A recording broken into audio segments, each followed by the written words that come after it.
Hello, this is Adam Began, and I'm the host of Historically Haunted Show, where I talk about some very rare historical and haunted locations that I visited. I also interview some of the very best in the paranormal and cryptozoology field. So tune in every Friday at 8 p.m. Eastern Time on Paranormal King Radio Network. And prepare to be educated about the unknown.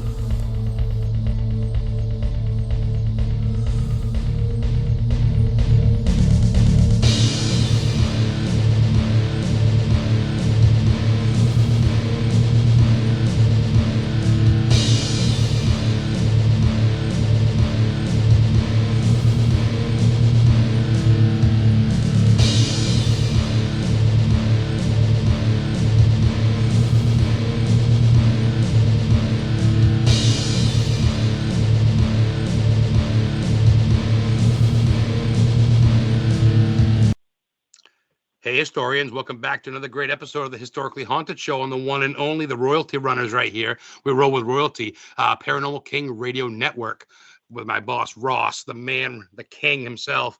I got a great guest today. I got someone, I was on a podcast as a co-host, Beyond the Woodline with Joe DeHoya. And he wanted me to come on and talk to this monster hunter. And he knows, of course, I love my history, my ghost, all that good shit. But I love my monsters and aliens. And he introduced me to this, my next guest. And as soon as we talked, we hit it off the whole show. I almost took over the show talking to this cat. And he's into everything from like Undertaker, like the wrestlers I like, to the movies I like Predator and Jason, to just the real monsters. Like we're just talking backstage about the Wendigo. So without further ado, he is the host of the Monster Radio podcast. He is a cryptozoologist. Ryan Paul Tremblay. Rhino, what is up, brother? Hey, what is going on, my dude? How are you? I am fantastic, my friend. It's been a while since we talked, and the last time, like I said on the podcast, if you remember, we hit it off. We became friends that night. We've been liking each other's posts, and I love your posts. Funny as fuck. The Predator ones are great, and of course your work that you're into. And I'm going to start right off the bat. We got everybody in chat. Help welcome everybody in chat. Let's set up those questions for Ryan. But I'm going to ask right off the bat, Ryan, what got you started in this stuff, my friend? Was it something you saw a long time ago as a child? Was it a book you read? You know, honestly, I was always into monsters from the word go as a kid. You know, Godzilla, Gamera, King Kong, and just like those things really, really, really fascinated me. And my dad actually showed me the Patterson-Gimlin film when I was about 6 or 7 years old. And of course, you know, Bigfoot's the gateway drug. So once I saw that video, I've never heard that. I've never heard that. I love it.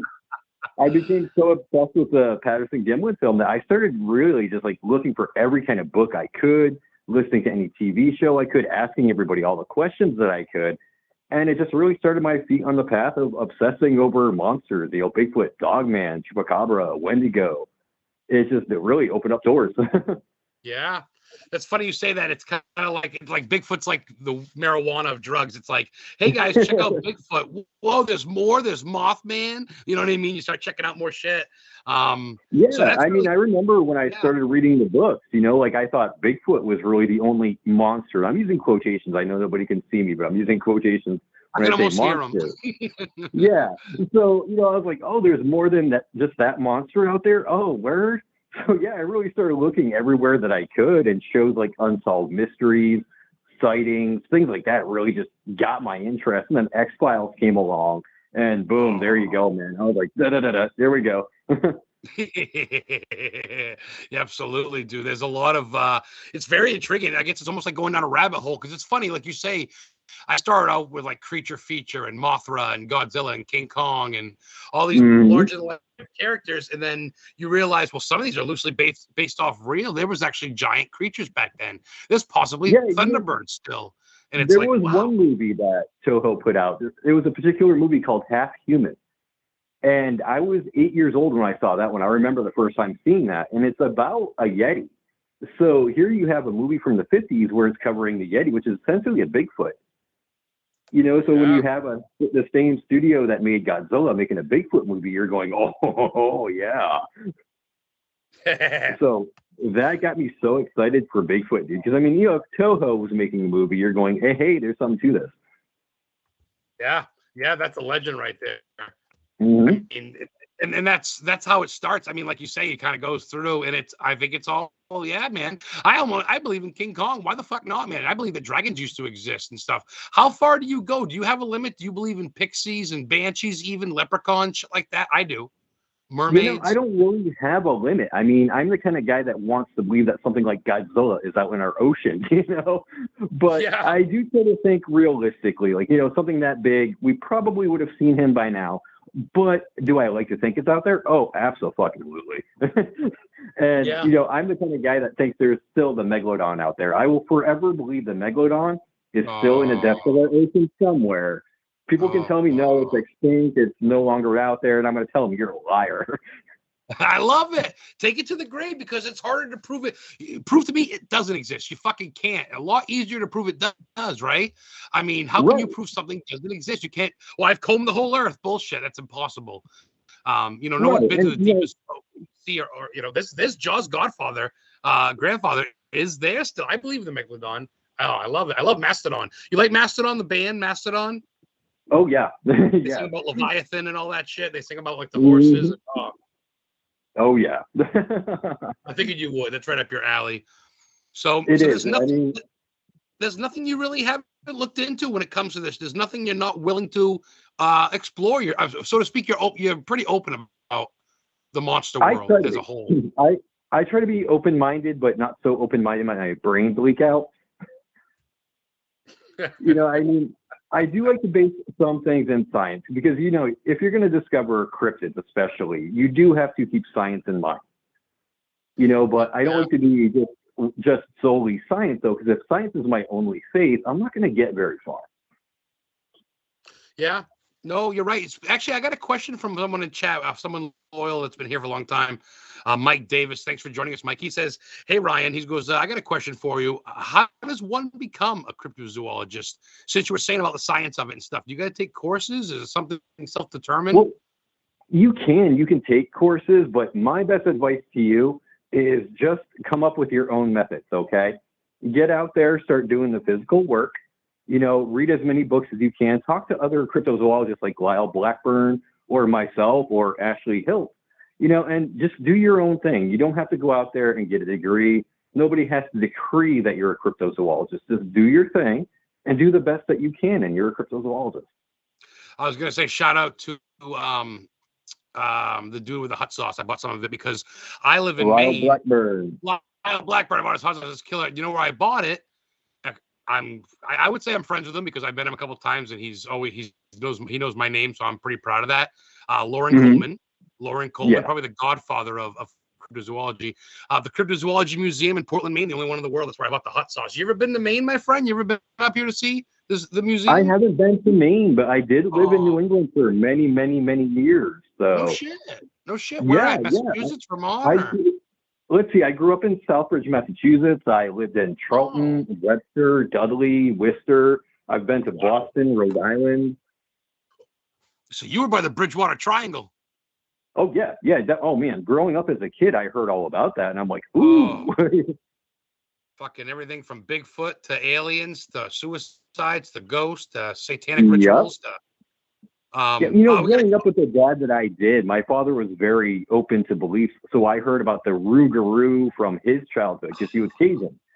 So I heard about the Rougarou. I heard about the Dover Demon. Man, the Dover Demon was like pretty much spoon-fed to me as a kid. Oh, I got a shirt of him, the Massachusetts Dover Demon. Little cryptid with red eyes on the side of the road. Oh, man, New England, as you know, I mean, I think all around the world, especially even Arizona, Texas, and we'll get to that in a minute. But I think New England, I mean, people think about it as the witches and the pioneers and pilgrims, but we get some monster stories up here. Wendigo is all over Maine. We were just talking about your homie, the Wendigo, the one you love to dance with in the moonlight. I mean, Jesus has plenty of stuff up there. Yeah, we do. A Dogman. There's been a couple of Dogman episodes on Monster Quest about killer canines and shit up here. Ross was saying, King in chat, my boss Ross was saying that 70% of the ocean remains undiscovered. And my girl, Witch and Heather Kiminiti, my girlfriend Heather, she's a witch. She says, according to the National Ocean Service, basically like 5% of the Earth's oceans have been explored and charted. So, dude, you don't tell me there's some fucked up creature, megalodon, rolling around the bottom of Come on. Right? Exactly. I mean, we know more about outer space than we do our own oceans. So it's like, how can somebody sit there and tell me, oh, the megalodon does not exist at all? How do you know? How do you know? Have you explored every corner, every depth of the ocean? No, you haven't. So you can't tell me it's not real. So I mean, maybe it's possible. Who knows? I like to think maybe Meg became the modern day great white sharks. Maybe that's what Jaws is loosely based off of. Look at Bermuda Triangle, man. We can't even fucking figure that out. Maybe he's just hanging out in the Bermuda. Things are connected, dude. He could be. He could be sitting back smoking joints with some aliens in the Bermuda Triangle. I love this guy, Ryan Paul Tremblay. Real quick, we still got plenty of time. We're early into this, but we got people that kind of chime in late sometime. Hi to Nicole Gaspard for joining in late. Hi, Charles Fulton, George Cannon, King and Witch, and of course in chat, and everybody else listening that aren't in chat. Shit, what was I gonna say?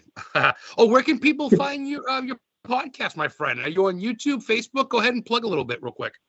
Well, you can find us on YouTube for now. Ashley and I will be actually uploading to other podcast outlets, but YouTube is our main place for now. And we're going to be starting an horror movie podcast as well, so keep your eyes out for that. That'll probably be YouTube, and I imagine like places like Spreaker where it's not so censored. Yes. But you can find me over on Facebook, Twitter, Instagram. So if anybody wants to add me up and just shoot questions or just talk cryptozoology or whatever, I'm always game for that. I'm very social with the people. I always feel that fan interaction is the biggest thing. That's something that people really should do more often. So don't ever be afraid to hit me up and just ask me random questions. I don't mind. Oh, I love that. This guy's down to earth. That's why I get him on the show. I can pick and choose my guests, and I'm like, this guy's cool. You're funny, you're fun, and you're not full of yourself, man. You do a lot of cool shit. Thank you. But you don't act like you're better than anybody. That's cool. He's on Instagram as the Crypto, CRYPTO Ryan. On Twitter, Ryan Tremblay 18. And Monster Radio Podcast must be the YouTube channel, I take it. Yeah. Is that what it's under? Yeah, okay. Mm-hmm. Very, very cool. Very, very, very cool. So, yeah, man. Ross asked if you're actually friends with Lauren Coleman. I mean, you've never been to Maine, but you must have him on Facebook, I imagine. I have him on Facebook. I know you're friends with Nate Burslin. Mm-hmm. Well, I mean, I know of him, and, I've spoken to him a couple of times. I've thrown some questions his way. So, I mean, maybe we're friends in the sense that we're cryptozoologists, so we're all brothers in arms in a way. Yeah. So, yeah, I mean, that's how I feel. I met him twice, and I was like, oh, my jaw dropped. And I met him at like a paranormal thing here in Portland. He came down. He's like, Adam, right? I go, oh, my fucking God, he knows my name. Yeah, like he's like, God. He's kind of the Ed Warren of monsters, so to speak. He's kind of like, I guess, the face. He's on so many fucking shows and little videos you see and introduction things. So that's cool. I think he really brought it to life when it was taboo, I guess, so to speak, He really did. He did a lot for the field of cryptozoology. He kind of made it more known to the public. Yes. More acceptable. And that's a very big thing. It's a very big thing for us cryptozoologists because science doesn't really recognize what we do. Not yet, anyway. Right. Maybe someday, fingers crossed, they will actually acknowledge cryptozoology as a true science. Yeah, and paranormal research too. They look at us and go, "You're not investigators." It's like, okay, So I get it. I mean, I get it. They're kind of snickered at, but don't tell me they don't listen and watch with an eye and look at the info and the intel that you may get. Don't tell me they don't. The way that I see it, Adam, cryptozoology and paranormal research go hand in hand. You can't really look at one without looking at the other. You can't ignore one either. You have to include them both in what you do. Agree. It's under an umbrella, just like aliens, man. It's all a certain umbrella where I really feel like these things can be united. There's a certain world where monsters, ghosts, and fucking aliens chill out. And they're like, let's go fuck with the humans, guys. You know what I mean? Exactly. I mean, well, if there's any truth to the whole interdimensional theory, who's to say that, Bigfoot doesn't come from some world where aliens are hanging out with ghosts? We don't know that. Yeah. Dude, I've heard theories that Bigfoot is basically the old version of us, Neanderthal. Aliens are the future version of us, no hair, and we're just existing. Yeah, that's a very, very popular and recurring theory, yeah. You've heard that then? No shit, that's cool. I never heard that. Oh, yeah, I've heard so many different theories regarding Bigfoot and Dogman. It's like, it's almost hard to keep track of all of them. Yeah, I agree. Do you dive into alien work at all? In Arizona, you got Roswell in 51 and shit. Well, Roswell's more New Mexico. So that's New Mexico. I'm interested in aliens, but not to a great degree. I mean, my interest in aliens more comes from like the Predator that I watch, you know, and I'm always hoping that somewhere in the universe there's dreadlock hunters that look like the Predator. Oh, dude, Prey was such a killer fucking movie. Wow. Yes. Oh God, I loved it. Oh my fucking God, dude, that girl's a badass. Yes. Dude, when he takes on that grizzly bear, when Predator takes on that grizzly bear, oh my God. Yeah, he killed him with one punch. It was pretty badass. He struggled, not struggled at first, but I think he underestimated the bear at first because he was kind of, the bear hit him and he kind of stood back and the bear growled. And then Predator's like, all right, time to fucking rock. Well, I think, you know, he was kind of testing it out a little bit too, because I mean, it was his first trip to Earth. So he didn't really know what a bear was, but he learned the hard way, didn't he? That's true. Because that technically takes place before everything else, right? That's like native times, right? That's what I thought. I mean, this is supposed to be like basically, you know, one of the earliest visits from the Predators. A lot of people assumed it was the first visit of the Predators. No, it was that Predator's first visit. Oh. So he was kind of learning, you know. Yeah, I mean, if you watch the movie, like, you get to see that he was kind of learning about the food chain here on Earth. He was watching the wolf chase the rabbit. He learned about the rattlesnake, and he learned about the bear. So it was a learning process for him. I really love that they did that. That's right. Instead of just all like serial killers would be Jason and then Mike Myers just attack, don't even ask questions, just go. The methodical people that stand and wait patiently, almost like a predator, which that's what he is. Right. You know. Right. So I want to switch gears real quick since it is technically happy Halloween Eve. Tomorrow is October 1st. Yes, I know it you're all is. about that shit too. I can see you posting about it. What's your all-time favorite horror franchise and or movie? Give me a couple. You can give me a top 5 if you want, man. Oh my goodness. Let's see. I love A Nightmare on Elm Street. You know, Robert Englund, he's one of my heroes. He always has been. God. Candyman, of course. Hellraiser. I basically have a guy crush on Doug Bradley. Oh, I love it. I met him, dude. Real quick, I can cut you off. I went to the Scream Con, first ever Scream Con in Danvers, Massachusetts. Used to be Salem Village, and I fucking met Doug Bradley. He signed "Dear Adam." No tears, please. It's a waste of good suffering. On my fucking. Oh, you know, I'm so jealous. I'm hanging up on you now. No, I'm joking. Don't do it. Oh, it's always the Doug Bradley one people are jealous of. He was so modest, and dude, he's right next to Tom Arnold, fucking Roseanne. No kidding. That was kind of weird. He wasn't getting no one. There was like 80 people in line for Doug Bradley. There was like no one in line for fucking Tom Arnold. But he looks good. He looks good for his older age. And I had to do. And today I just bought a Candyman pop. Those little Funko Pops he has his hook hand. No. That's why when you said Candyman, I got ADD, so I'm all fucking hyper now because you and me are clicking here. You're into all the same shit. But all right. So anyway, no one ever says Candyman. That is such an underrated movie when it comes to horror. It really is. And, you know, Tony Todd, I mean, I love the guy's acting anyway. I not only like his Candyman work, but being a Star Trek geek, I love when he played Kern, Worf's brother in that show. I was like, yeah. He played such a good Klingon, you know? I was like, man, that voice of his is terrifying. He's also in a lot of movies as like little sidekicks or cameos, I noticed in a lot. Yeah, I mean, he did the same thing that Robert Englund. Yeah, he was in Wishmaster. He played a security guard in Wishmaster. Yep. Kate Otter. Yes, that's right. Oh my God, you know your fucking shit. All right, so I went off subject. I do that a lot, so bear with me. So we got Hellraiser, and we got Candyman, and A Nightmare on Elm Street, the whole series, of course. Of course, and of course, you know, Friday the 13th. You gotta love Friday the 13th. The Evil Dead series. You know, Bruce Campbell. That's another guy. Man, he's a god in the horror movie genre. I used to love Jeepers Creepers until all the nasty stuff came out about the director and the writer. So I'm kind of like, I like the Creeper, but not so much the movies anymore. I didn't even hear about that. Yeah, I mean, Victor Salva, the guy that created that movie, he's a pedophile, so he's not a good person. Oh man. Yeah, he's not a good person. That sucks. I love the school bus scene in the second one, but fuck it. Whatever. I don't know. I still like that sucks though. But yeah, fucking God damn it. Have you seen the new one yet? Jeepers Creepers Reborn? No, I haven't. Oh my God, Adam, don't waste your time. Do not waste your time. I warn you now. It's so awful. They took a good franchise and just pissed all over it. They really did. It's so disappointing. Yikes! I'm sorry to pass on that. Well, I was actually going to ask you if you watched the new Candyman. I did, yes.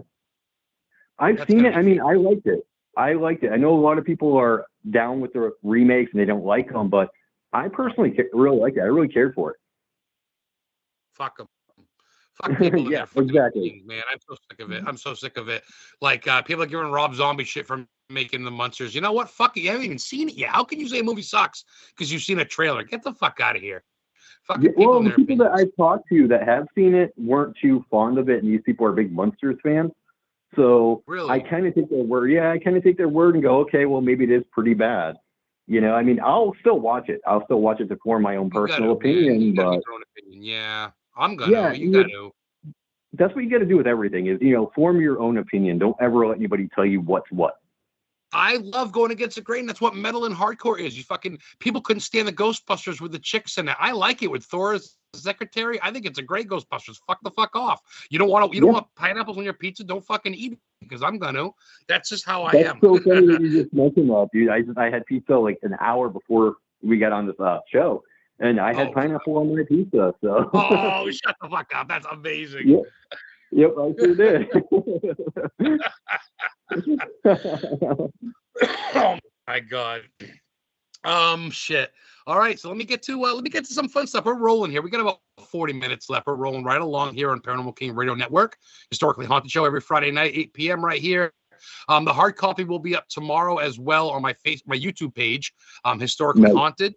That's where all my archives go for my vodcast, which I want to have you on too. My visual podcast on a Tuesday. I'll have you on at some point too. Yeah, I got some openings in November. That'll be my year anniversary, Halloween. So I'd love to have you on. Wow, congratulations, man. That's awesome. I appreciate it. The radio show and the vodcast. Yeah, both been a year. And I'm thinking maybe I can get you and Nate Brislin to come on, have them talk about some monster shit. Nate, my boy. Yeah, have you guys, so see if I can reach out to him and have you guys come on like right around pre-Thanksgiving before the holidays and talk about some. That'd be great. I'd be all for that. A whole show on the Wendigo or something because we could talk about that. So let's talk about the Wendigo. I don't want to talk too much about one subject and I want to get into some fun personal shit. But you're really. We were talking backstage, everybody, and Ryan says that he'd rather dance with Bigfoot or laugh at Bigfoot's face than fucking even look at the Wendigo, basically. The Wendigo is one of the ones that really is hard for you, I guess. And I think for everybody, if you really know the real Wendigo and you hear about the real shit. Huh? Mm-hmm. Oh, yeah. Once you start researching the true Wendigo, not the stuff that you see in horror movies or you hear about in video games, when you really start getting down to the Algonquin and the Cree and Ojibwe lore, you really start discovering a lot of dark truth to it. And it's dark enough where even as a monster fan and a horror movie fan, you kind of sit back and go, oh my God, this is pretty dark and pretty brutal, So you do really have to be careful when studying that, though, because it's a very demonic heavy thing. So as you're researching that, you got to be really careful that these certain demons aren't researching you, if you catch my drift. So they get little tinkles going, oh, someone's talking about me. And then they judge your soul, see how you are. I mean, as well as I know, some of these cryptids, like you said, I think of all of them, they got a paranormal link to them, especially the Wendigo. The Wendigo is known to possess people. You know what I'm saying? The Wendigo knows. Oh, yeah. In fact, you know what? I will say, Adam, that the Wendigo shouldn't even be classified as a cryptid because by definition, a cryptid would be an undiscovered or unverified animal whose existence is rumored to be there. Okay? The Wendigo is an animal by any means.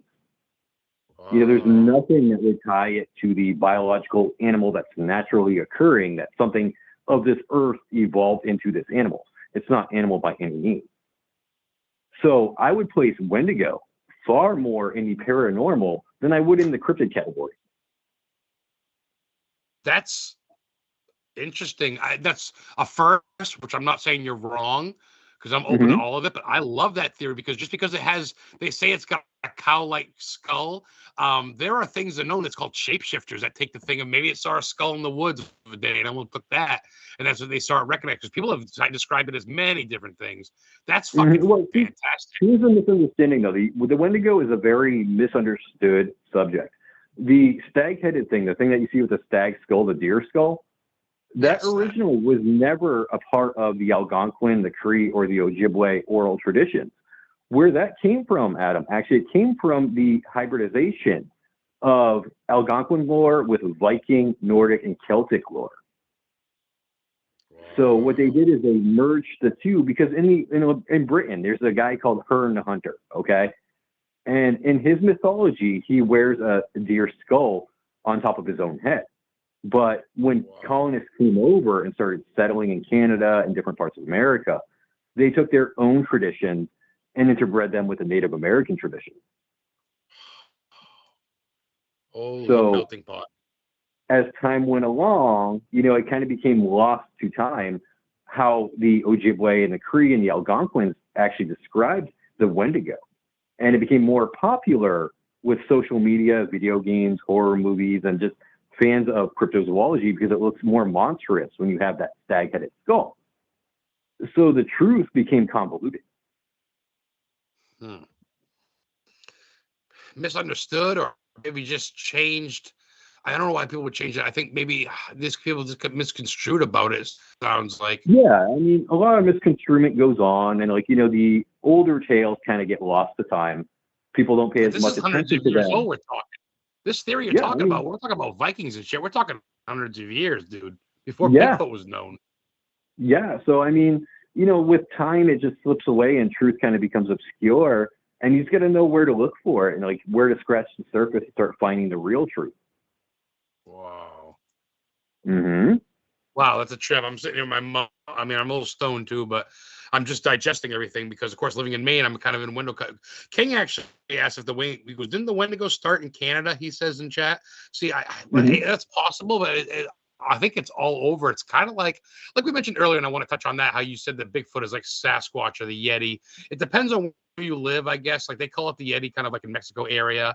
It's Sasquatch kind of up higher. And then it's Abominable Snowman up towards the snow levels. So. Oh yeah, I mean, you've got so many names for Bigfoot. I mean, some native tribes will call him the Oma.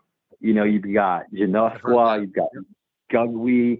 You've got all these different names. You got Skookum, and every tribe has a different name for essentially the same creature. And interestingly enough, in your area in Maine, there is a type of Bigfoot called the Wendigo, not the Wendigo. The Wendigo with an I rather than an E. So, you have that too, and you have to wonder, was that particular Bigfoot known for eating people? Is that why they called it the Wendigo? Yeah.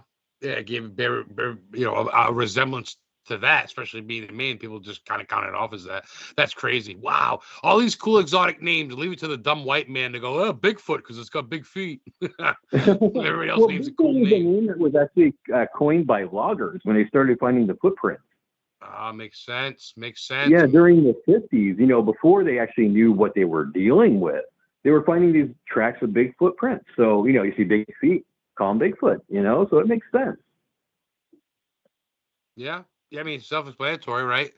I mean, that's funny because Bangor, Maine in the 1950s was known as the lumberjack capital of the world. And that's where the Paul Bunyan statue is. Of course, Stephen King lives. I've been doing a lot of research and going around there, checking out stuff. My next big thing to do, I went to the Pet Cemetery house and the graveyard and all that good shit. I want to get to the Micmac burying ground in Acadia National Park, where they've seen serpents in the water, they've seen mermaids and ghost ships, and in the land they've seen the Wendigo. Right there in Acadia National Park. Yeah, so I'll go there and I'll take some pictures for you and shit like that. I want to switch gears for a minute and say, what's your go-to? What's one of your favorite places to go to or visit, or to go explore, or wait, or research, I should say? Like, what's your go-to? Any place around here. I mean, I have numerous research areas here in the small town that I live in. And, that's where I'll go, and I'll sit out there for hours and I'll walk around looking for different clues, So, I mean, I don't really have a favorite area per se. It's just anywhere where it looks promising, I will find ways to look around that place and truly investigate. I love that. It's like fishing, man. You're not going to get something every time, but those 3-4 hours, man, what else do you get to do? Listen to the quiet, take in the sights, and maybe you'll fucking see something. Well, with cryptozoology, I mean, it's kind of hit or miss, okay? You can't go out there thinking that every time you go investigating, you're going to find some kind of evidence. It doesn't happen that way. So you just got to keep your chin up and just keep, doing what you're doing and learn to love what you're doing. Get out in the nature and learn to connect with nature. Be around the elements of like the birds and the plants around you and really connect with the earth, man. That helps a lot when you're doing cryptozoology. I love that. I agree. And I think too, you'll be able to be easier with nature. You'll get to recognize things more and know what isn't and what is. And I think, Absolutely. yeah. I mean, and I love it myself. Where I live up by Bangor is like fucking, I don't know, maybe there's 800 people in the town. It's very small. Everybody's got. I live by, Mount Katahdin, Maine, by Moosehead Lake and shit.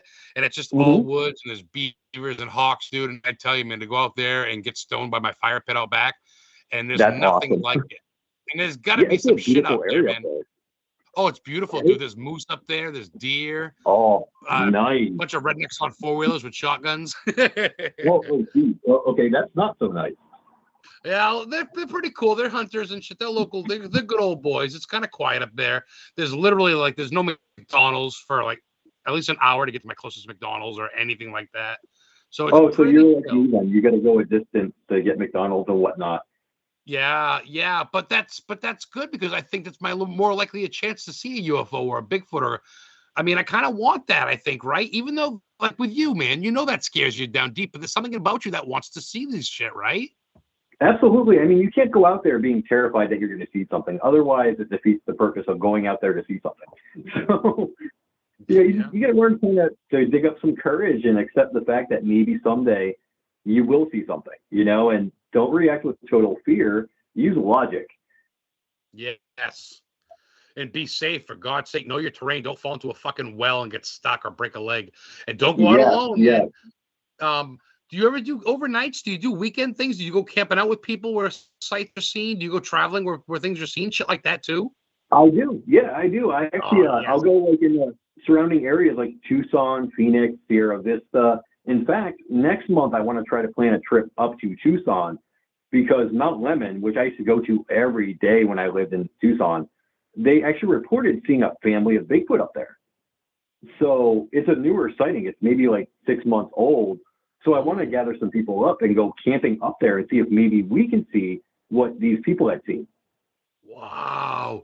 I wonder if he's changing base or there's more Bigfoots expanding. Wow. I think it's a migration. I honestly feel that Bigfoot migrates through here. So, when it's summertime, they come here because there's more coverage for them. The forestation at Mount Lemmon is at its thickest during the summer. So if they wanted a place to hide, Mount Lemmon would be a great idea. There's so many trees, there's rivers, there's lakes, there's caves to hide in. There's animals running around. There's deer and rabbit and quail, anything you'd want. And then there's, little fruit orchards along Mount Lemmon too. Fuck, so they got a buffet, fresh water. So it'd be ideal for them. Okay, so I want to do some fun shit now. We got about a half hour to go. I want to talk about this is where I usually get a little goofy and I try to ask, because of course we're being serious, but it's fun to talk real, and I want to get to know the real you, and I'm sure our listeners do too. Thank you everybody for listening. Like I said, this will be on Spotify, on Anchor FM, and Mixler, and iTunes, and my YouTube channel and Facebook all tomorrow. The hard copy. So excuse me. So our guest Ryan Balcher, cryptozoologist. What do you listen to? Let's talk about like your top couple bands that you listen to, like maybe before an excursion or after you go into evidence, or just to unwind. What do you put on the CD player or fucking iTunes or whatever? Okay, well, I mean, Megadeth. It's always a must with Megadeth. The old school Megadeth is. I absolutely love Dave Mustaine. Alice in Chains, because Elaine Staley's voice. Oh my God, dude, best voice in rock and roll history. Rest in peace. Kiss. Yeah. Kiss. I gotta have plenty of Kiss. Old school Kiss though. None of their newer live stuff. That's nonsense. Their older stuff from their earliest albums. Gods of Thunder and fucking Detroit Rock City. Yeah. Like King of the Nighttime World. Stuff like that. Because here you are. You're out at night doing stuff. Rock out some King of the Nighttime World, man. What the hell? Do that kind of stuff. Let's see. What else do I like? I actually listen to a lot of instrumental stuff. I'm a big fan of James Horner, who composed for like Aliens, Star Trek, stuff like that. So I love listening to the Klingon theme. The Klingon theme from Star Trek 3 will really get your blood pumping because it's a very strong warrior theme. So you you can feel kind of cowardly before, but after you listen to that about 10 times, you're like, yeah, I can take on a Bigfoot now. So, old school Rob Zombie, Coolio, DMX, stuff like that. Yeah. Yeah, he just died a couple days ago, Ray Coolio. Yeah. Wow, basically the same shit as me, man. That's cool. White Zombie and shit. It's groovy shit. It's not super like fucking headache shit, but it's right there where it can get you going and get you prepped up. Yeah. Yeah, I was so bummed out about Coolio, dude. I mean, that is definitely an indicator that I too am getting old. Because I used to listen to that guy when I was a teenager, and now he's dead. I'm like, man, where did time go? Oh my god! Then, dude, when it's Gangster's Paradise was huge, and the movie came out, Higher Learnings, with what's her? Oh, that was big. That was high school. They played at the dances, and yeah. You hear that? That's true, man. We're not getting any younger. So that actually brings me to my next question, which is pretty good. What's your bucket list before people have to try to find you and explore where your ghost is, so to speak? What do you plan to get to before you get off this rock? What do you want to really have to get to? You give me one for America and then one for international. Well, my number one thing is, I definitely want to see a Bigfoot somewhere. Okay, I don't care if it's in America, Canada, Russia. I don't care. I absolutely 100% without a doubt have to see a Bigfoot before I kick the bucket, before I become worm food. I have to see one up close so I know that my life's work wasn't in vain. Oh, I love the dedication. Yes. So then I want to go to Japan, actually. Now, I'm sure you saw this coming, Adam. I want to go to Japan, go to Tokyo Harbor, and just bug some random person, be like, so when does Godzilla show up? Just to bug them. Listen to you. Stupid American. Oh, my God. See, the thing is, there's got to be some sort of museum over there. That's like one of the biggest lures. There's got to be some sort of memorial or museum, right? Oh, yeah. Adam, they've got such great stuff now. I mean, they got the Toho Museum over in Osaka. And you can see like all these Godzilla costumes that they use throughout the movies. You can meet the actors and actresses that were in those. They got a hotel that you can stay in, and one of the rooms actually has a Godzilla footprint on the wall. It's amazing. I want to go there and just be in my Godzilla paradise for at least 2 weeks, just to lose myself in that. Man, man, you're not just a monster cryptozoologist thing, but you really are a horror movie and old school, just movie creature feature type nut, dude, like nerd, and I love that shit. Oh, yeah, I absolutely am. You should see my house, Adam. I will send you pictures over on Facebook. I've got my Predator collection, my NECA Predator collection. I put those up on shelves. I'm still working on getting the aliens up on a shelf, but I've got over 200 Predators, okay? Wow. Yeah, it is insane. And I didn't realize how many of them I had until I started opening them out of the packages. And I'm like, how did I get so many? Wow. I'm going to ask you a personal question. Not personal, I guess it's silly. What do you think is cooler, him without the mask or with the mask? I say without it. I love his teeth, but the mask is badass. I love without it. Without it? I mean, some of them have very cool looking helmets, but I love seeing the facial expressions. I love seeing the eyes. I'm one of those guys that if a monster is going to be convincing, we have to see its expression. Yeah. I mean, I know, and no offense to Jason Voorhees or Mike Myers, because Lord knows Friday the 13th is my fucking favorite of all time, my number one. I met Ari Lehman, the very first Jason, the little boy in the boat that pulls the girl down at the end of the first one, and I met Kane Hodder. You met all the cool people. I'll wait in line, dude. I've met Ronda Rousey, Alexa Bliss. I've met a bunch of wrestlers. Chris Jericho, $1 Million Man, Ted DiBiase. That's my one thing. Man, that's my dude right there. I drove to Massachusetts, Calhoun Restaurant in Peabody, Mass. I went to go see where the Boston Stranglers buried there, Albert DeSalvo. And I stopped there on the way back and got my autograph on my belt by fucking Ted DiBiase, dude. The $1 Million Man. He had his belt with him. That's so cool, man. That is so awesome. I've met Kevin Nash. I've met Scott Hall. Rest in peace to the bad guy. I saw you post a picture of that. Yes, that's dope. Yep, I met Bret Hart. So actually, with Bret Hart, I met him at a convention. He ended up taking out me and my friend to dinner. It was my birthday when I met him. So Bret Hart treated us to a birthday dinner. No. Yeah, he took us out to a birthday dinner, and he sat and talked to me for about 2 hours. He was such a nice guy. Dude, they say Bret is one of the nicest fucking people you've ever met. That's why they say you watch the Montreal Screwjob and you almost want to cry for the poor bastard. Yeah, I mean, he is a really super nice guy, but don't mention Vince McMahon too much around him. He does not like that. No, or Sean. He doesn't like him in real life. He pretends he does, but... No, he does not. Oh, boy. Wow, you just became my personal, small, little, mini fucking idol. Bret Hart bought this dude's lunch, dude. Yeah. put the monster shit aside for a second. Brett the Hitman. I mean, Ross, you're from Canada. You love wrestling. You're all about that. From the Kel. Wow, that's fucking wild, dude. It was great, man. It was like I was fanboying out the whole time. I was trying to think of conversation to have with him. But, I grew up watching Bret Hart. I started liking him when I was like 5 years old, when he was still part of the Hart Foundation. Excellent execution. So, sunglasses on, kids in the fucking front row. Yeah, so as I'm watching this guy and I get to meet him, I'm like, oh my God, it's Bret the Hitman Hart. Holy shit. Oh, what a fucking trip. Breaking bread and just shooting the breeze like he's somebody. Yeah, that's wild. Like, he talks to you like he's your friend, though. Like, he doesn't even remember that he's this big, famous wrestler. He just talks to you so casual that you're like, oh, okay. There's no pressure here, Bret. Okay. And that's why you're humble. You carry that on with you. And that's why you don't act like your shit don't stink, even though you got a cool resume. Yeah, you do a lot of cool shit, but you don't act like there's a lot of cocky people in the field of monsters and ghosts. And a lot of people I'd rather don't even have on my show. Real quick, before we switch gears, I got to ask, who's your favorite male and female wrestler? My favorite male wrestler would have to be Mark Calloway, The Undertaker. Oh, me too. Yeah, me, Mark. For you. I was actually at his debut when he debuted as Undertaker at Survivor Series. I was actually in the audience with my brother.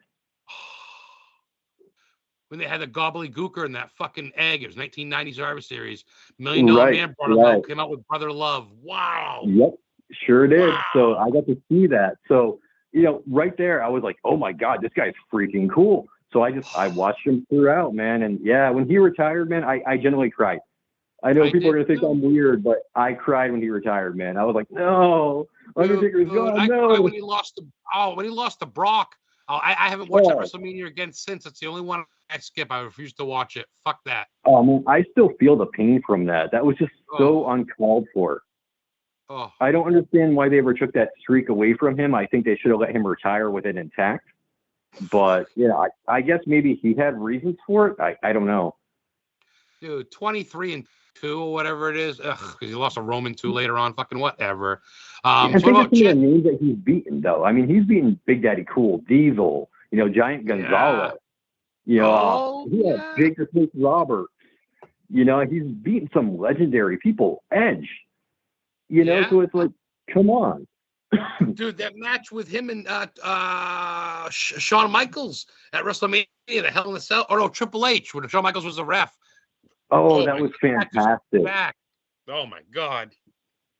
That was a fantastic match. The WrestleMania when he had to give Kane 3 pile drivers. One Mike Tyson was that. And he had to give Undertaker had to keep Kane 3 tombstones to put him out. Yep. I remember that one, too. All right, I can talk all day about wrestling. What about the chick? Who's your chick? Oh, God. I don't really have a favorite female wrestler, but as far as like a valet goes, Miss Elizabeth. Oh, Miss Elizabeth has been a crush of mine since I was a kid. Same. Yeah, she's the first lady in wrestling, man. God rest her soul. Yeah. And what was great about her is she wasn't dirty. She wasn't one of those like slutty kind of wrestlers. No. She was just there. And you could picture her however you wanted to. Wow, your shit. That's killer. All right, so another fun question. A couple more fun questions. What you go to for food, man? You a barbecue guy? You like a big fat burger? You like a nachos guy? I'm a pizza guy. Mm-hmm. I mean, I grew up watching Ninja Turtles, man. So pizza is a must. And whenever I got that craving, I'm just like pizza. No, you really can't go wrong. And no one makes a bad pizza unless you burn the fucking thing. And even then, it's still kind of edible, I guess. I don't know. I mean, I did have pizza from one place here in town, and dude, it was terrible. It was awful. It wasn't even pizza that I could eat. I was just like, nope, calling a different place now. Oh, what you go to for the big change? Papa John's, Domino's has really stepped up their game, I feel. Domino's is great. I love Domino's. Pizza Hut is fantastic. But there's a local place here called R&R Pizza, and dude, their pizza is so good. It's just like, I guess like they know me from ordering so often. They always hook me up with extra toppings and whatnot. So I'm like, okay, yeah, you guys are top shelf. I'm going to keep going to you. Oh, that's amazing. That's top shelf. So before we get into monsters and shit more, which we will, I want to talk a little bit about something that's very near and dear to me that we already talked about a little bit, horror movies again. I don't think I just want to talk about like on your podcast. Like, do you? Oh, okay. How about this? Also, my girl Heather Witchin, she's got her own show every other Wednesday here on the Paranormal King Radio Network called Witchin Life Guide. She shared your YouTube channel link in chat, so everybody in the chat room, like, you guys check that out, hit on it, subscribe, follow, hit that notification bell, hit that star, and that's the podcast link. And King says he's going to share it on the Mixler page as well. Oh, nice! Thank you. We really appreciate that. We'll get some invites out there. So far as horror movies go, man, are you a slash and go guy? Do you like stuff based on actual events? Do you like goofy horrors? Like, I mean, like you said, Evil Dead, which I love the first one. All of the remake. All of the above. I'm not really super picky where it's like it's got to be just slasher based or whatever. I like body horror too, like The Fly. The one with Jeff Goldblum and Gina Davis. I really love that movie. I haven't seen that in years. Oh, that fucked me up. When he goes in the incinerator and he comes out, he goes in there with the fly, that transporter thing, and oh boy, what a fucked up movie. There were some really gruesome scenes in that movie. I mean, I wasn't ready for some of those. The donut scene, when he goes to eat the donut and instead he ends up barfing on it. I was like, oh, come on, man. So some of the stuff's uncalled for. The old school horror movies, dude, is always tits, and there's always like these pukey scenes, and there's no need of it really. It's just added for it, I guess. Funny story about The Fly, though. When I first watched that movie with my dad when I was about 8 years old, he actually got me donuts, right? And I'm like, oh wow, I get donuts and a movie. This is awesome. And then when that scene came up, I realized why my dad got me the donuts. He was trying to gross me out, and I'm like, this is disgusting, Dad. I can't eat donuts now. Your dad's awesome. He gets you into monsters, and he's trying to get you into horror movies and fucking eating. Your dad sounds so fucking funny. Sounds like a riot. He was dude. a great guy. What you're doing. Yeah, he was a very great guy. He passed away when I was 15. So. Oh, I'm so sorry, brother. Shit, I had no idea. My bad. I'm sorry. No. I love talking about my father, dude. I love talking about my dad. He's a good topic for me, so it's no harm done. Oh. He's following you. I don't know if you believe in that stuff. I'm not going to preach to you religion. Oh, I absolutely do. I absolutely do. Good. That's good, man. That's good. You're doing some good shit. You're having fun while doing it. You ever thought of making like a documentary movie or writing a book or something? Actually, I'm going to be doing both. I am currently working on a book for the Yi-Nararushi, the Skinwalkers. Ooh. And eventually, I would like to do a documentary on those things. Because Skinwalkers, like the Wendigo, they're very misunderstood, too. I mean, I didn't realize how misconceptualized they really were until I started looking into this thing myself.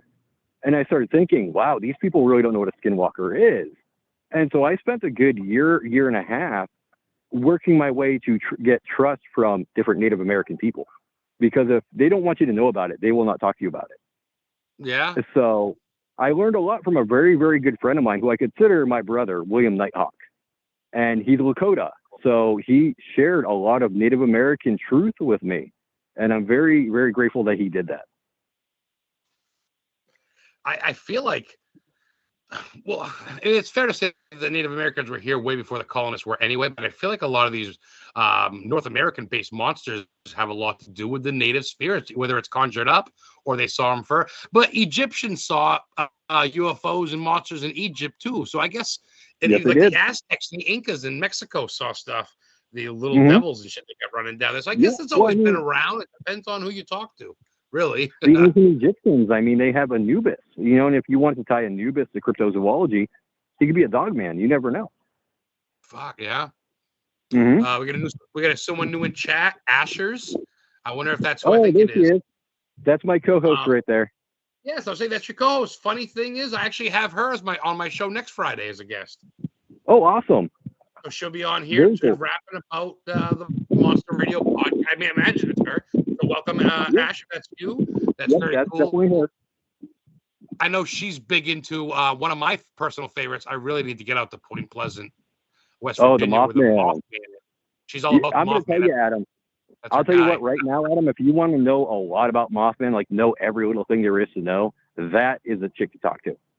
She is going to tell you so much stuff. I'm infatuated with him. I noticed she posts quite a lot, and she that's definitely. I mean, if I have to ask her favorite, to me that'd be the number one. I can tell. I've never been. I know a lot about. I know he was first seen in a cemetery, a little above West Virginia, not actually in West Virginia, but then he was seen at Point Pleasant, and of course the bridge, the whole nine. But Yeah, that's pretty. Of course, the Jersey Devil. There's some well-known ones. Loch Ness Monster. Of course, you get Champ, Right. from Lake Champlain.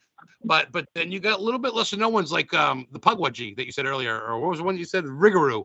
You don't hear that much, or the Beast of Grey Road. Things like that. Yes. Yep, the werewolf legend. I grew up on that so much. I mean, my dad would always tell me, "Be careful with the Rougarou when you go out," and I'm like, "Dad, come on, man." That would bust your balls a lot, huh? Yes, he would. I mean, here I was like, a 6, 7-year-old boy or 8 or 9 going out with my friends. He's like, "Oh, you better be careful with the Rougarou. It likes to pick up kids." I'm like, "Dad, come on, man." I didn't really realize that at the time. He was trying to actually educate me, because I mean, like I said, he was Cajun, so he grew up with that mythology burned into his brain. So he was trying to educate me. So nowadays, that really paid off, and I really am grateful for my father for doing it. Wow, that's cool. Cajuns. Was he from New Orleans, where the vampires are? No shit. Yeah, I mean, it's funny because only when he yelled at me, Adam, would his Cajun accent come out. Oh, no way. Yeah, when he was talking normal, he kind of sounded like I did. He'd just be like, "Hey, Ryan, you can't be doing that, da, da, da." But when he yelled, he'd be like, "Oh, you can't be doing that." Oh man, funny. I fucking love it. New Orleans, man. I got to get there. Yep. My boss, Ross King, the King, says, were the phone calls in the Mothman movie part of the real story? I imagine the Mothman prophecies, probably. I watched that once. I was You could ask Ashley about that. I don't believe it really was, but Ashley would know better than I do. If you're in chat, Ashley, so if you can't, go ahead and type that in and answer it, and I'll bring it on air. Ashers, ASCHERZ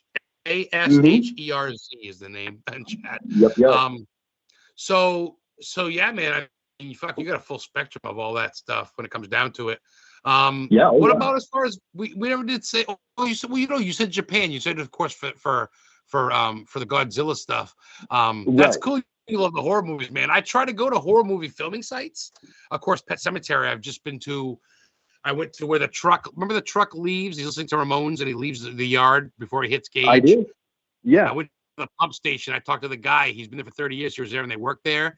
They left the Ornco sign up, and he stole it. And then the next day, they came looking for it. He had to give it back. That is one movie that creeped the living hell out of me for some reason, and to this day, really? I can't figure out why. Yeah, I don't know what it is about it, Adam. I don't. But that movie just creeps the living crap out of me, dude. I can't watch it in full for some reason. Still to this day, you mean? Yeah, I mean, I'm fine up until the point where Zelda shows up, and then once Zelda shows up, I'm like, nah, done.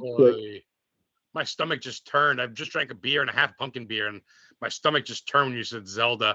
When her back's sticking out, Rachel. Oh my fucking god, horrifying. Yeah, and that scene where she rushes at the camera.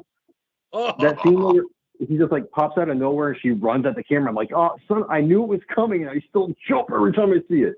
Oh my god. And that's old. That's just makeup. That's not CGI. That's not superimposed green screen. That's just makeup in a person, but fucking right. horrifying. And I think that's what made it look so creepy, though, is because like the makeup was so well done that you can't even tell it's a guy in that makeup. You think it's generally a woman. Yeah, it's a guy that played Zelda, and I didn't know that till years ago. I was like, wait, a dude played that? Wait, what? Like but yeah, it's a guy that played basically. Yeah, he's young. Yeah.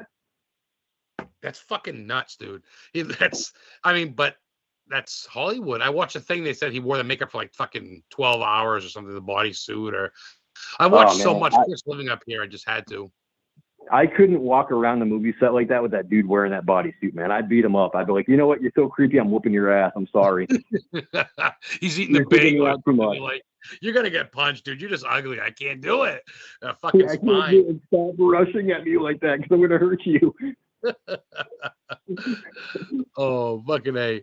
I'm going to ask you something that's kind of off topic, but not really. It's kind of, I guess, my girlfriend's daughter, Ava, she's big into dragons. Do you believe in the old folklore of dragons and shit like that? I do. Yeah, I mean, maybe I'm just like too much into fantasy, but I do believe that at one time, yes, dragons were a thing. And I do like to believe that maybe somewhere they're hiding, just waiting to be found. Fucking love your attitude. I love how you think and feel because I'm the same fucking way. Awesome. It's too fun to not. I believe in pixies. Why not? Why not believe in cooties and ear mites? Fuck it, believe in it all, right? Right. My only fear with dragons, though, is that like somebody's gonna find a dragon that's really friendly, like Puff the Magic Dragon, right? And I'm gonna find the freaking dragon from Dragon Slayer. That would be my luck. You really pissed off dragon that's old and she's angry and she's gonna be like, "Oh, human." And I'm like, "Oh, this is gonna end badly." You get the old horse that bucks you right off her. That would be my luck too. That would be my luck that it bucked me off. I'd be like, "Oh, that's cool. I'm dead." Oh, I'm walking, asshole. I like the dragon dog from Neverending Story. They're oh yeah, Falcor. Yeah. Falcor, rather. I'm sorry, Falcor. Yeah. Yeah, Falcor. Yep. So do you I like the, do I like what? Go ahead. I was gonna say, do you like mythological type movies too and sci-fi shit? Oh, hell yeah. Hell yeah. I mean, Sinbad, stuff like that. I grew up on that stuff too. Ray Harryhausen, I mean, come on, dude. You know, as an artist, I absolutely love every single thing he's done. That's cool. So you like the art in it too. I mean, obviously you like the scare tactics and all the little fancy drama shit, but you love the screenplay, I guess, right? Are you a writer too yourself? Yeah. I'm actually, I want to be a writer as well, but I'm a huge art enthusiast. I mean, I went to college for art. I've been drawing and painting my whole life. So in certain horror movies like Predator, Stan Winston, oh my God. He's legendary. Yeah. I see. I'm the same way, man. I grew up on. I remember my stepfather went hunting. I must have been like 6, 7, maybe 8. My mom just gave birth to my sister, and he went hunting. My mom was alone, and she was watching the original Shining, and I couldn't sleep, so she let me stay up and watch it. It must have been 7, 8, 9. Red Rum. And the scene. Oh, that was it. I was hooked. Red Rum. Yes. The chicks are in the hall holding hands. The elevator of blood. The whole fucking 9. I was hooked. Man. I was hooked. My favorite though. Huh? Going back to one of your questions, my absolute favorite, I think my all-time favorite horror movie is Pumpkinhead. I think the way that Stan Winston created that demon, it was so fantastic. Yeah, it was so fantastic that it really stuck with me. That's your number one, dude. Mm-hmm. No, so that's your go-to. No, yeah, I have Pumpkinhead. I got a limited edition one. I almost brought it because, of course, we watch horror movies all year round. Like my girl's a witch. We always have pumpkins up. But of course, everybody just like you go extra crazy in October. So now if you're not watching horror movies all year round, I got to question your mental health. Amen. You fucking get it. So this is a big month for us. So do you have anything lined up for you that you haven't seen yet? Of course, the new Mike Myers, the new Halloween comes out soon, which is good. Yeah, I mean, I definitely have to see that. But, I'm waiting to see if any really good horror movies come out. I mean, there's that talk of the remake of Pumpkinhead, and I'm kind of going, I want you to make it, but I don't. And if they do make it, I will definitely see it because, I'm going to give my critique, man. If it sucks, Adam, you're going to hear about it. You will hear about it for the next 2 years, I guarantee you. If you got a high bar, that's why, because you love that movie. So your bar's high, though. Yeah, well, I mean, I'm also one of those guys that, like, if Stan Winston created something legendary, please don't piss on it, okay? Yeah, I agree. Try to be as creative as he was. And if you can't do it, then please don't touch it. If you can't do it right, leave it alone. Yeah, I agree. I mean, there's so many. Make something of your own. Make something original. I see you're also big into Star Wars. You love your Darth Vader, motherfucker, huh? Oh God, yeah. Vader. It's a character that I think I was about 5 years old when I first got to see one of the Star Wars movies. I don't remember which one I got to see, but James Earl Jones's voice and the way that he was so able to afflict emotion with that deep voice, I fell in love with it. And I was like, I kept telling my dad and my brothers and my mom, when I get older, I want to have a deep voice like he does. Of course, it never happened, but I fell in love with Vader, and then when I got to learn more about him through the books, this is before the prequels came out, by the way. So I got to know that he fought Obi-Wan, but I wanted to know more. So when the prequels came out, I was like, yes, I get to see Anakin Skywalker. So I watched the prequels, I watched the Clone Wars, and I absolutely fell in love with Anakin Skywalker and Darth Vader. Oh, such great dialogue and background. You really get to love the characters. And you got the goofy guys, the little comic reliefs, Jar Jar Binks, and all these fucking guys. Well, what I love about Darth Vader, though, is like, Vader's not just a badass, though, but like ultimately, he's very tragic and he's actually kind of pathetic. When you get to see what he's like outside that armor, he's just a shell of a man. He's not what he once was. And so he's really not capable of doing the stuff that he could do as Anakin Skywalker. So he's a broken husk. Yeah. You know, and you can't help but feel bad for him when you see how badly the burns really, you know, destroyed him pretty much. And you learn that he essentially killed Anakin Skywalker in a way. Yeah. You know, it's a very poignant character. Wow. Nice diagnosis. It's true. He really almost is like Rick Moranis in Spaceballs. Yeah. Yeah. I mean, he is a very pathetic character. You take that armor off, and he's not much of a man at all. He can't breathe on his own. No. I guess it's kind of like Jason. He takes that mask off and you throw water on him and he cries in the corner. Jason Voorhees, you know what I'm saying? Yep. Yep. Very true. Yeah. Very, very true. That's Freddy discovered in Freddy versus Jason. Yeah. And when he made the water fight first. Jason Takes Manhattan too. Remember the sewer at the end? Jason Takes Manhattan. The sewer floods and he's a little kid again. He's like 12 years old in the sewer and they leave him there. Oh yeah, and he's calling for his mommy. Mommy. King wants to know. Great show, he says. Ryan, what are your thoughts on pugwudgies?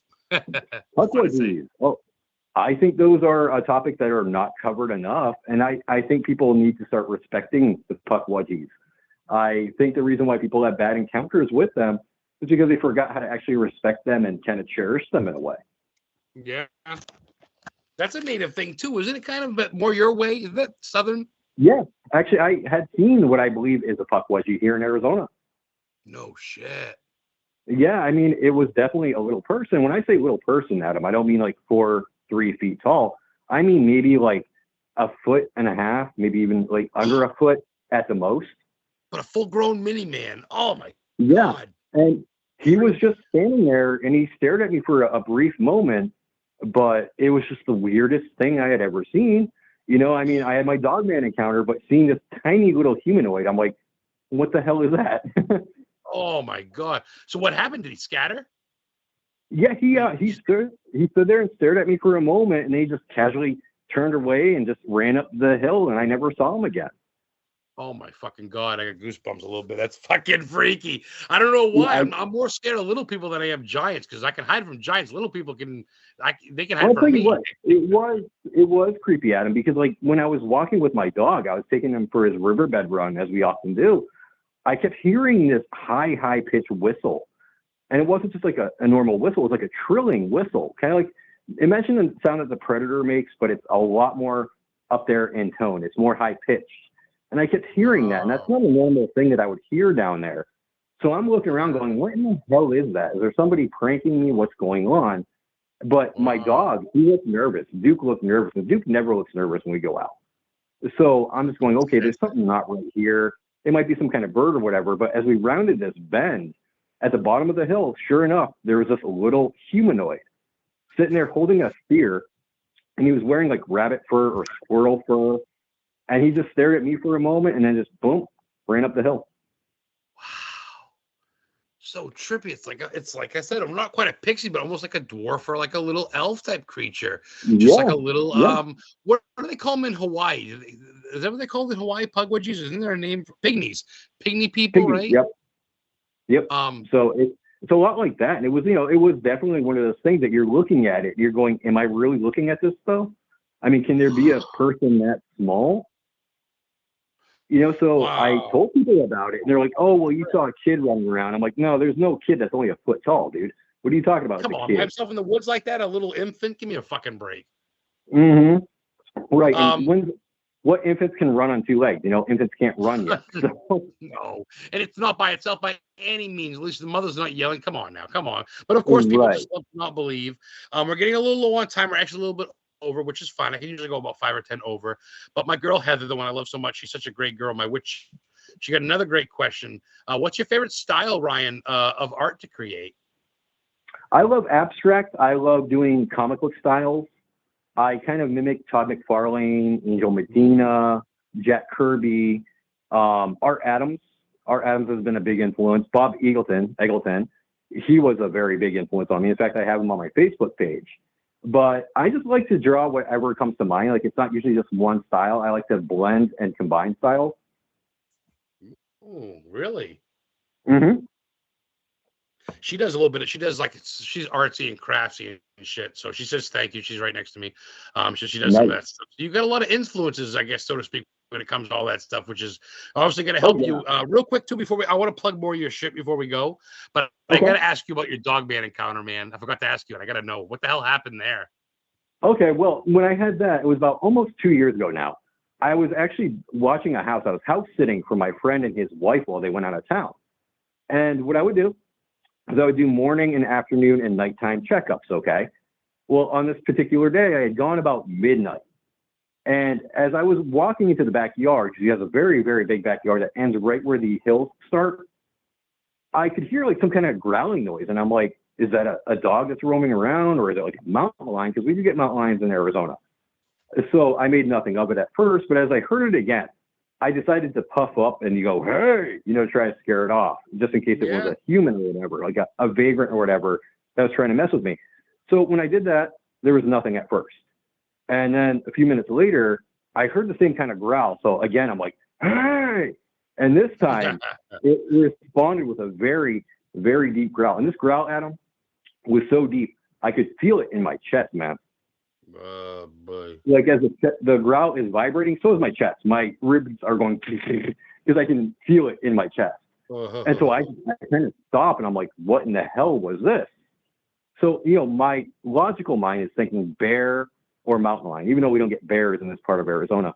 But as I'm walking forward, I see something in silhouette, and it's about maybe 4 or 5 feet tall. So I keep walking towards it a little bit, and I noticed that it noticed me, okay? I could see that it's looking right at me. And just as I got out there to where it was, the security lights in the back of the house turned on. And when the lights came on, I'm looking at a bipedal hyena. This thing looks just like a hyena. Yeah. And so it stands up on 2 legs, and it's holding onto this branch of a tree, and it's just staring at me for a moment. Then it drops down to all 4s again, and it charged forward about 3 feet. So it did a bluff charge on me. So I'm thinking this thing was trying to see how I would react, if I would pull a weapon, if I would run. But see, growing up in New England, you don't run from predators. Okay, because you run, they think you're prey.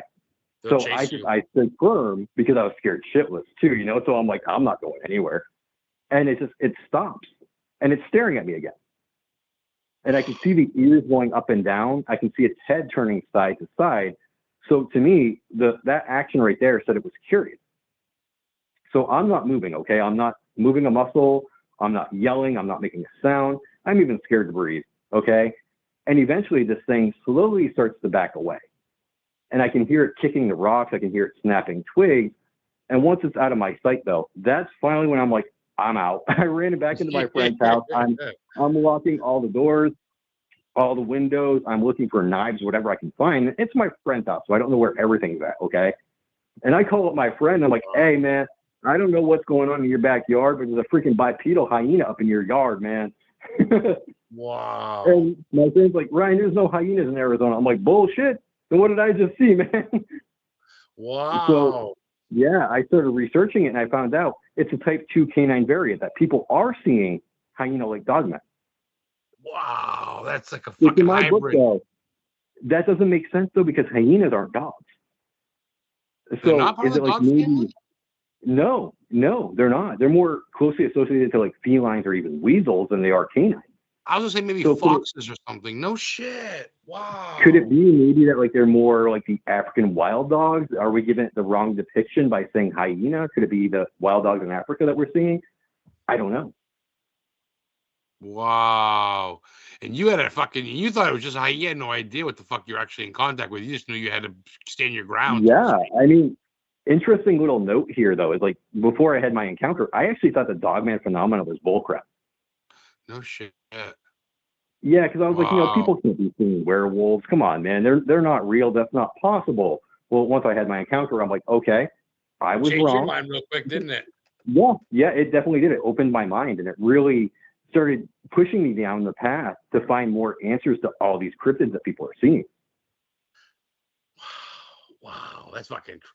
Oh boy, that's some fucking cool shit to digest on October fucking night. Good night, kiddies. Have good nightmares tonight with this one. You have Wolfman. Exactly. Well, I mean, the anniversary of that encounter is coming up because I ran into it during October, and here we go. We're going into October. That works not just for paranormal. That works for any sort of creature. We're gonna get going. They give me the boot. Everybody in chat was great tonight. Thank you guys so much for tuning in. Heather Witchin was great. Charles Fulton, George Cannon, Mike Davis, of course, my guest, Ryan Paul Tremblay, the King, for Ashley for checking in, and everybody listening. I know everybody, it's hard. You can't really listen and do chat unless you get a laptop. So, going at the same time. So, I don't know, there's a lot of people listening, and I thank you guys for listening, and everybody's going to listen in the replay. So, real quick, Ryan, I know we mentioned it once or twice, but for those tuning in late, where can people find you? You can find me over on Monster Radio on YouTube. We upload every Sunday. We record on Wednesday, upload the following Sunday. You can find me on Facebook, Twitter, Instagram if you want to add me up and just talk cryptozoology or horror movies or action figures or whatever. Feel free. I love conversation, so hit me up anytime. I love that. And dude, anytime you want me on the show, I'd love to talk movies. I drove last year to Pennsylvania, Evans City, Pennsylvania, to see the cemetery used in Night of the Living Dead, and I get the same one Barbara was on when they go, she's coming to get you, Bob, the tombstone. I got all that lined up. Yes, I got that all lined up.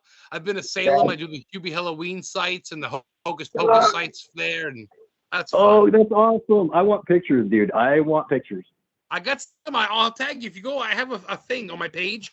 If you go to my photos, It's an album, and it says movie filming sites. And the very first site, it says Evans City, Pennsylvania, home of Night of the Living Dead, and they also did The Strangers there, I believe. Yes, I'll be checking that out for sure, bro. Please do. I'd love to talk more about it, and I'll have you on my podcast, brother. Let's stay connected. I'll send you a thing, and in November we'll get you on the video podcast on a Tuesday, and we'll talk, and you can share some shit. Sounds perfect to me, man. I had a really great time talking to you, Adam.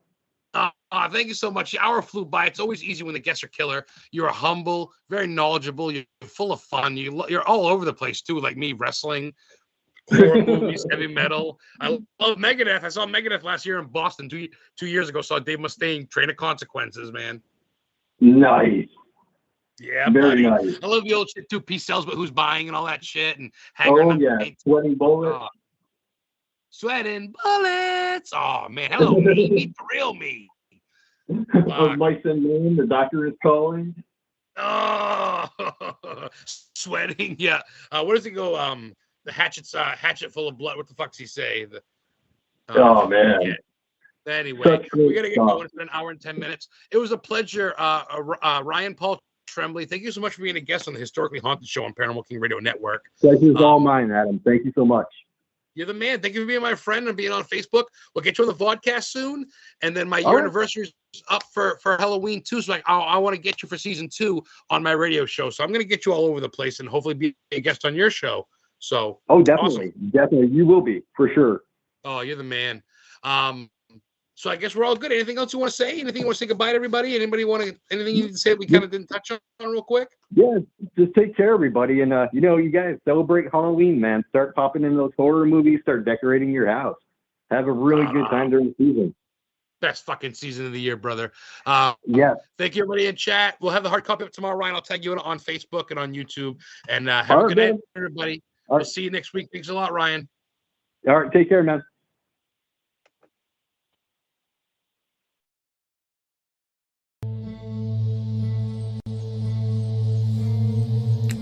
Hello, this is Adam Began, and I'm the host of Historically Haunted Show, where I talk about some very rare historical and haunted locations that I visited.